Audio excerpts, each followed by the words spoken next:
नमस्कार दोस्तों, स्वागत है आपका हमारे चैनल मनी माइंड पे। तो आज हम लोग यहाँ पे बात करने जा रहे हैं जो अभी ऑनगोइंग वॉर चल रहा है, करंट वॉर चल रहा है इजराइल और ईरान के बीच में, उसके बारे में यहाँ पे बात करेंगे क्योंकि ये काफी ज्यादा इंडियन स्टॉक मार्केट को, इंडियन इकोनॉमी को काफी ज्यादा यहाँ पे प्रभावित करते हैं। तो इस वॉर से कौन कौन से सेक्टर प्रभावित होंगे, कौन कौन से स्टॉक्स हैं जो यहाँ पे प्रभावित होते हुए दिखेंगे, ये सारा कुछ इस वीडियो में हम लोग यहाँ पे बात करेंगे। और बात करेंगे यहाँ पे जिस तरह से आप लोगों को भी अंदाजा होगा कि शायद यहाँ पे कल जब मार्केट ओपन होगा तो काफी बड़ा गैप डाउन यहाँ पे ओपन हो सकता है मार्केट को। तो यहाँ पे जो एक्सपेक्टेशन है कि कहाँ पे मार्केट गैप डाउन हो सकता है, कहाँ पे सपोर्ट ले सकता है, इसके बारे में हम लोग डिटेल से बात करेंगे। और ये जो वॉर हो रहा है ये इंडिया को काफी ज्यादा प्रभावित कर सकते हैं। पिछले 3-4 साल में देखें तो काफी ज्यादा वर्ल्ड में जियोपॉलिटिकली काफी उथल पुथल हुआ है, काफी ज्यादा यहाँ पे वॉर हो चुके हैं। रशिया और यूक्रेन की बात करें तो वो वॉर ज्यादा इंडिया को डायरेक्टली इंपैक्टेड नहीं कर रहा था, वो डायरेक्टली यूरोप को ज्यादा प्रभावित कर रहा था, लेकिन इंडिया भी उससे प्रभावित होता हुआ दिखा। इजराइल और पैलेस्टीन की बात करें तो उससे भी इंडिया को ज्यादा फर्क नहीं पड़ा। अगर बात करें वेनेजुएला के साथ जो अमेरिका ने किया, उसका भी इम्पैक्ट ज्यादा इंडिया पे देखने को नहीं मिला। लेकिन अभी जिस तरह से ईरान और इजराइल के बीच वॉर चल रहा है वो इंडिया को ज्यादा यहाँ पे प्रभावित करता हुआ दिखा है। और ईरान के साथ, इजराइल तो हमारा अच्छा दोस्त ही है कंट्री का, और इजराइल से भी हमारा रिश्ता काफी अच्छा माना जाता है। हमारी कोई उससे दुश्मन कंट्री नहीं है ईरान, इसलिए बात करें तो काफी ज्यादा इम्पैक्ट यहाँ पे देखने को मिल सकता है। और ये जो वॉर है काफी बड़ा वॉर यहाँ पे देखने को मिल सकता है, इसके बारे में हम लोग यहाँ पे डिटेल से बात करेंगे।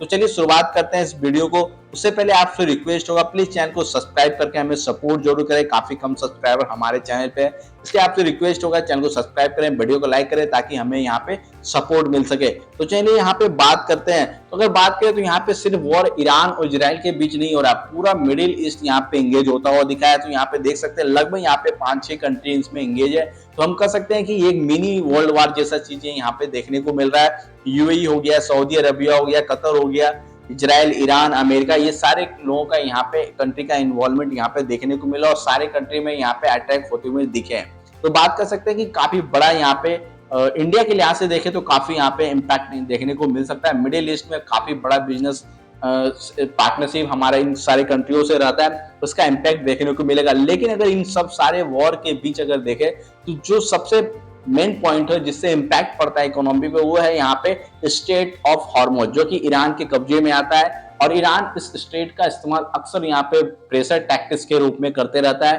क्योंकि इसका जो इम्पोर्टेंस है काफी ज्यादा इम्पोर्टेंस इसका देखने को मिलता है। अगर यहाँ पे बात करें इसके इम्पोर्टेंस के बारे में तो यहाँ पे हम लोग देख सकते हैं कि लगभग यहाँ पे देखें तो इसे ग्लोबल एनर्जी लाइफलाइन बोला जाता है, स्टेट ऑफ हॉर्मुज को। और यहाँ पे देख सकते हैं जितना ग्लोबल ऑयल कंजम्पशन होता है उसका 20% इस रूट से आते हुए दिखता है यहाँ पे स्टेट ऑफ हॉर्मुज से। तो यहाँ पे बात करें नेचुरल गैस के बारे में बात करें तो लगभग 20 to 25% जो ग्लोबली नेचुरल गैस इस्तेमाल होता है उसका इस रूट से आता है। अगर इसके अलावा बात करें तो एशिया की, पूरी एशिया का डिपेंडेंसी इस रूट पे है। 80% ऑयल और गैस इसी रूट से आता हुआ दिखता है, जिसमें China, India, Japan, south Korea जैसे कंट्री काफी ज्यादा इस पे डिपेंडेंट होते हुए दिखते हैं। अगर यहाँ पे बात करें तो जिस तरीके से यहाँ पे ऑयल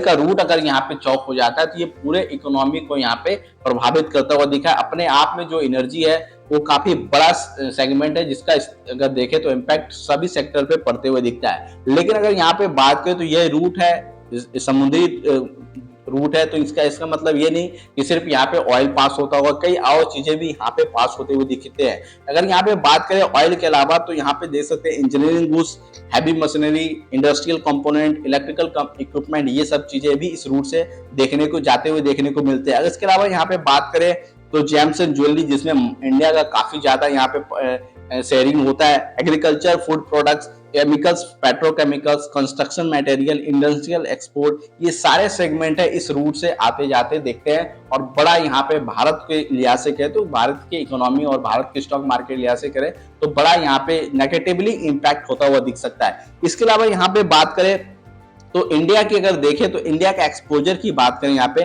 तो 30% of non oil export, oil के अलावा देखें तो जो एक्सपोर्ट होता है यहाँ पे इस रूट से 30% है। तो बड़ा यहाँ पे कह सकते हैं कि इंडिया का जो शेयर यहाँ पे स्टेक पे देखने को मिलता है। इसके अलावा यहाँ पे बात करें हम लोग तो जिस तरीके से अभी वॉर की स्थिति चल रही है जिस तरह से रूट यहाँ पे ब्लॉक कर दिया गया है। इससे यहाँ पे अगर बात करें तो इंश्योरेंस कॉस्ट जो है जो उससे उसका काफी ज्यादा बढ़ जाता है। वेसल्स वगैरह का जो इंश्योरेंस कॉस्ट है वो काफी बढ़ जाता है, 50% तक जम कर जाता है। और इसका यहाँ पे देखें तो कंज्यूमर गुड्स पे काफी ज्यादा एक्सपेंसिव हो जाता है और यहाँ के पे काफी नेगेटिव इम्पैक्ट यहाँ पे देखने को मिलता है। सप्लाई चेन काफी डिले होता है, इसका भी इकोनॉमी पे काफी नेगेटिव इम्पैक्ट देखने को मिलता है। और यहाँ पे बात करें हम लोग यहाँ पे तो मोटा मोटी अगर देखें तो अगर सप्लाई चेन जिस तरह से डिस्टर्ब हो रहा है, शिपिंग डिले हो जाता है, फ्राइट कॉस्ट बढ़ता हुआ दिखता है, एक्सपोर्ट इंपोर्ट यहाँ पे स्लो होता हुआ दिखा और पोर्ट पे काफी ज्यादा कंजेशन देखने को मिलते हैं। और इसे देखें तो auto, pharma, chemicals, electronic sector काफी इंडिया के जो प्रभावित होते हुए दिखेंगे और इससे रिलेटेड जो स्टॉक्स है उसमें भी काफी ज्यादा नेगेटिवली आपको कल यहाँ पे मार्केट में सेंटिमेंट देखने को मिलेगा। इसके अलावा यहाँ पे बात करें तो कौन कौन से सेक्टर है जो इंपैक्टेड होते हुए दिखेंगे, पॉजिटिव हो नेगेटिव हो, ये दोनों यहाँ पे बात करेंगे। फर्स्ट यहाँ पे एविएशन सेक्टर, क्योंकि अगर देखें तो फ्यूल कॉस्ट यहाँ पे बढ़ता हुआ दिखेगा और इसका इंपैक्ट तो एविएशन कंपनी के मार्जिन पे पड़ेगा ही। इसके अलावा यहाँ पे बात करें तो अभी जिस उस रूट में जिस जहाँ पे वॉर हो रहा है उसके कारण अगर देखें तो इंडिया ने लगभग यहाँ पे 400 फ्लाइट कैंसिल किया जो मिडिल ईस्ट एरिया को कवर करता है। तो हम समझ सकते हैं कि जो सारे सर्विसेज को कैटर करने वाली कंपनी है उस पर बड़ा यहाँ पे इम्पैक्ट देखने को मिल सकता है। इसके अलावा देखें तो पैंट जैसी कंपनी, पैंट बनाने वाली कंपनियों पे काफी इम्पैक्ट पड़ेगा। एफएमजीसी, मरीन प्रोडक्ट्स काफी एक्सपोर्ट होता है इंडिया से, उस पर इम्पैक्ट देखने को मिला। ऑटो इंडस्ट्री काफी यहाँ पे इम्पैक्ट देखने को मिलेगा। डिफेंस सेक्टर शायद यहाँ पे पॉजिटिव सेंटिमेंट दिखा सकता है, क्योंकि अगर कहीं भी वॉर होता है तो डिफेंस मैन्युफैक्चरिंग, डिफेंस पे जो खर्च है वो बढ़ने लगता है। ऐसा एक्सपेक्टेशन किया जाता है कि यहाँ पे शायद डिफेंस में खर्चा यहाँ पे बढ़ सकता है। अगर यहाँ पे बात करें तो गोल्ड में भी काफी ज्यादा यहाँ पे स्ट्रॉन्ग पॉजिटिव, एक तो यहाँ पे गोल्ड की बात करें तो एक तो ये सेफ हेवन माना जाता है, उसमें इन्वेस्टमेंट बढ़ता है तो यहाँ पे एक बड़ा यहाँ पे तेजी देखने को मिल सकता है। दूसरा अगर देखें तो इंडिया गोल्ड भी इंपोर्ट करता है, तो अगर इंपोर्ट में अगर यहाँ पे किसी तरह को दिक्कत होती है तो यहाँ पे सप्लाई जो गोल्ड का है उस काफी इंपैक्टेड होता है, इस वजह से गोल्ड के भी प्राइस में यहाँ पे देखने को मिलेगा। उसके बाद देखें तो मिडिल ईस्ट में हमारा कई सारे जो इंडियंस वहाँ पे रहते हैं, एनआरआई रहते हैं जो कि यहाँ पे रेमिटेंसेस भेजते रहते हैं। अगर यहाँ पे मिडिल ईस्ट में किसी तरह का यहाँ पे टेंशन बढ़ता है, अगर यहाँ पे जिस तरीके से स्थिति लग रही है ये और भी यहाँ पे कुछ दिन वॉर शायद एक्सटेंड हो सकता है, अगर वहाँ पे एक्सटेंड वॉर होता है तो उसका काफी बड़ा नुकसान यहाँ पे रेमिटेंसेस के रूप में हम लोग चुका सकते हैं। क्योंकि यहाँ देखें तो काफी बड़ा यहाँ पे जॉब करते हैं इंडियंस लोग मिडिल ईस्ट में, तो जॉब लॉस रिस्क हो सकता है। उसके अलावा बात करें रेमिटेंसेस फ्लो कम हो सकता है। और इसके अलावा यहाँ पे हम लोग बात करें तो करेंट अकाउंट डेफिसिट यहाँ पे बढ़ता हुआ दिखता है। इसके अलावा अगर देखें तो कौन से सेक्टर है, कौन से ग्रुप है जिसको ज्यादा इंपैक्ट यहाँ पे देखने को मिल सकता है,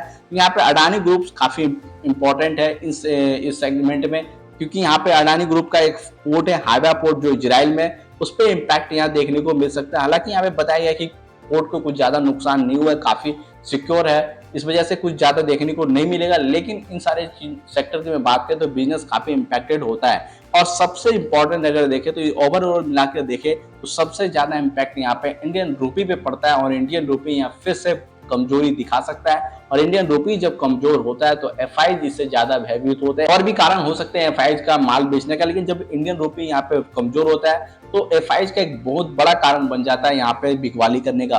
अगर इस बीच देखें तो काफी बड़ा गैप डाउन हम लोग यहाँ पे एक्सपेक्ट कर सकते हैं मार्केट में, जिस तरीके से यहाँ पे अभी चीजें चल रही है। अगर यहाँ पे बात करें निफ्टी की बात करें तो कल जो फ्राइडे को जो मार्केट बंद हुआ था तो काफी नेगेटिवली मार्केट बंद हुआ था। उसके बाद देखें तो उस दिन ही शायद जीडीपी का डेटा आया था, काफी अच्छा जीडीपी का डेटा आया था, काफी लगभग 7.5% के आसपास था जीडीपी का डेटा, जो कि एक्सपेक्टेशन से भी काफी अच्छा यहाँ पे देखने को मिला था।